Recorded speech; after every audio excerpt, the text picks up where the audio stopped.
नमस्कार, मैं हूं डॉक्टर स्मृति स्पर्श, चीफ कंसल्टेंट, नोवा आईवीएफ सेंटर, सगुना मोड़, पटना। मैम, आज जिस तरीके से हम मीडिया टीम नोवा आईवीएफ सेंटर पटना में जाना सगुना खबर में हम लोग पहुंचे हैं, ये बताएं मैम कि नोवा आईवीएफ ये बेसिकली है क्या, शुभारंभ कब हुई, थोड़ा इसके बारे में थोड़ा दर्शकों को बताएं। एक आईवीएफ सेंटर नोवा आईवीएफ, इसकी शुभारंभ 3 साल पहले हुई थी जब एक डेडिकेटेड सेंटर हमने सगुना मोड़ स्थित बिगिन किया। पहले ये विंग्स आईवीएफ के नाम पे चल रहा था और अब एक बहुत ही बड़ी कंपनी है उसके साथ हमारा मर्जर हुआ जो है नोवा आईवीएफ, और देश भर में काफी प्रसिद्ध है ये सेंटर।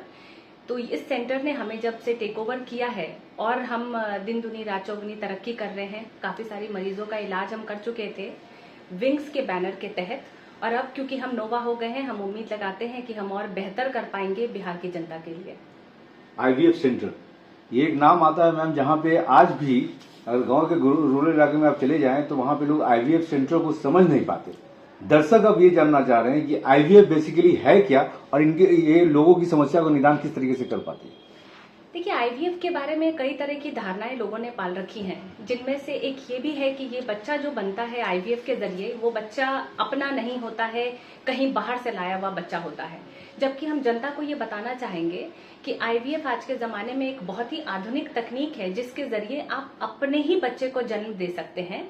जो बच्चा हम लैब में बना रहे हैं, अंडा आपके शरीर से निकालकर, और पुरुष के जब हम शुक्राणु को ले रहे हैं और उस भ्रूण को जब हम लैब में तैयार कर रहे हैं, इस प्रक्रिया को इन विट्रो फर्टिलाइजेशन कहा जाता है। लेकिन हर महीने में ये बच्चा आपका अपना होता है। उस माता को या उस महिला को ये सौभाग्य प्राप्त होता है कि वो इस बच्चे को जन्म दे सके। तो कभी भी बच्चा गोद लेने की जब भी नौबत आए, उससे पहले मैं हमेशा सलाह दूंगी कि एक बार आप अपने निसंतानता विशेषज्ञ की सलाह लें और ये जानने की जरूर प्रयास करें कि क्या आपका गर्भ धारण करने के लिए असमर्थ है।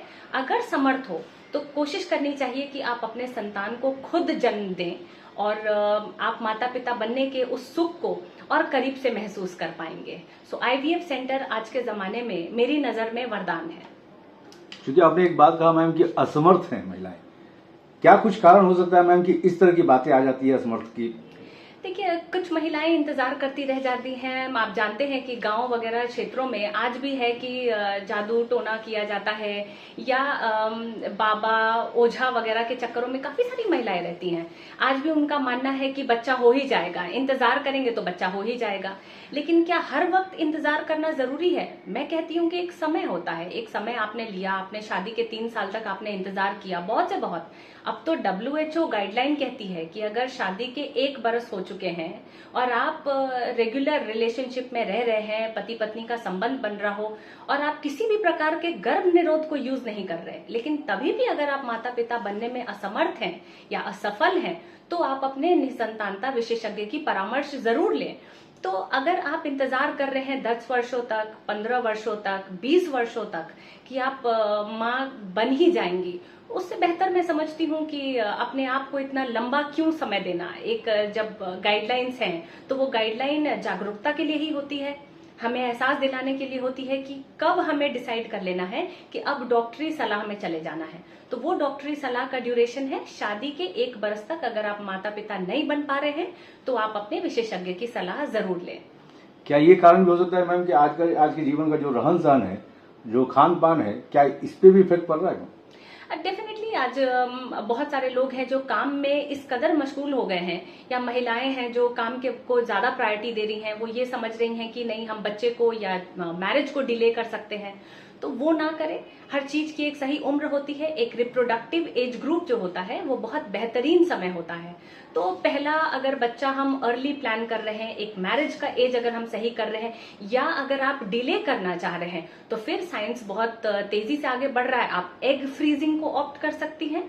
लेकिन समय क्या सही है, डिले करना क्या गलत है? तो डेफिनेटली खान पान, रहन सहन, एक्सरसाइज, ये सब का असर जब पड़ रहा है अंडों पे और शुक्राणुओं पे, आपकी जीवन शैली पे, तो क्या ये बेहतर नहीं होगा कि हर मरीज जागरूक हो जाए और ये समझ ले कि सही वक्त पे संतान सुख प्राप्त कर लेना या सही एज पे विवाह कर लेना।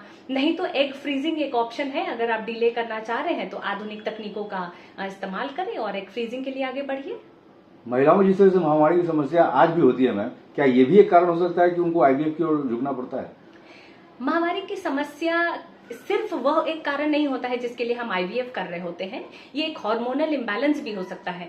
तो किसी भी कंक्लूजन पे आने से पहले कि इस महिला का क्या आईवीएफ होना चाहिए, एक काफी सेट ऑफ टेस्ट हम लोग कैरी करते हैं। सिर्फ माहवारी की समस्या देख के, मेंस्ट्रुअल इरेगुलरिटी देख के आईवीएफ नहीं होता है, बट उसका भी इलाज बहुत सरल है। कुछ दवाइयों से या कुछ ब्लड टेस्ट से हम पता कर सकते हैं कि ऐसी समस्याएं क्यों आ रही हैं। मासिक अगर आपको जल्दी जल्दी आ रहा है या मासिक डिलेड हो रही है, इसके कई अनेक कारण होते हैं, वो पता करना जरूरी होता है। डॉक्टर स्मृति स्वर से आज हम लोग बात कर रहे हैं महिलाओं के जिस तरह से आईवीएफ सेंटर में जिस तरह से हम लोग आए हुए हैं। यहाँ पे ये बताया मैम कि आज आईवीएफ जो है इतना महत्वपूर्ण क्यों हो गया है, क्या कारण है कि मैम आज इस तरीके से महत्वपूर्ण एक बात आ जाती है कि भाई अब इनको आईवीएफ ही कराना पड़ेगा, दूसरा कोई रास्ता नहीं है? जैसा कि कई कारण हैं। आजकल सब लोग इतने ज्यादा अपने काम को लेके बिजी हैं कि वो लोग चाह रहे हैं कि उनको संतान हो, लेकिन उसका समय वो खुद डिसाइड करने लग गए हैं। तो बहुत लोग डिले करने लगते हैं, चाइल्ड बर्थ डिले कर रहे हैं, मैरिजेस को डिले कर रहे हैं। आप देखिएगा कि खान पान का असर हो रहा है, एक्सरसाइज बहुत लोग नहीं कर रहे हैं। तो डिले जब आप किसी चीज को करते रहेंगे या अगर आप बहुत जागरूक नहीं होंगे, आप हेल्थ का ख्याल नहीं रख रहे होंगे, तो कहीं ना कहीं आपकी फर्टिलिटी पोटेंशियल इफेक्ट होने लगती है। औरतों के केस में ये ज्यादा होता है। हमें पता है कि 35 साल की उम्र के बाद रिप्रोडक्टिव पोटेंशियल महिलाओं में तेजी से घटने लगता है। तो ये एक कारण मैं बढ़ता कारण देख रही हूँ, जिसकी वजह से काफी सारे